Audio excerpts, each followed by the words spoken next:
I think it's imperative as our country becomes more and more urbanised, so people understand less and less about the origins of their food, and it's that link between farming, the countryside and food that is absolutely vital.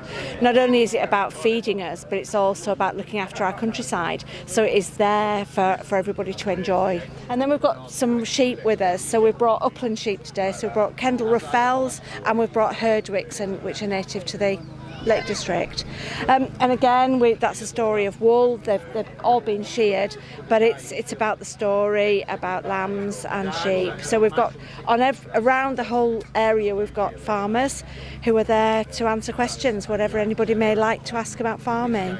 And then in the centre we've got our wooden jigsaw animals, and they're fantastic for all ages.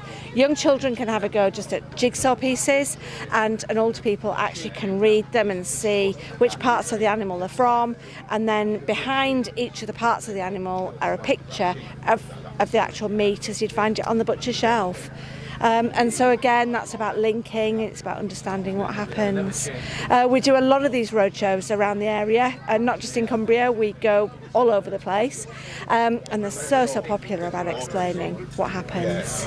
It's very visual, it's very hands-on, and again, we're here to help. We've got 10 volunteers here today who are all there. Some are retired farmers and some are active farmers, and then there's people like myself, and we're there to explain, to help, and just to promote the countryside.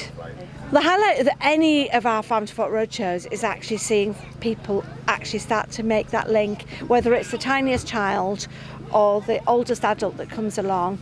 But you know, the fact that a cow has a calf every year to continue to produce milk, it's those sort of messages we like to get across in the nicest possible way.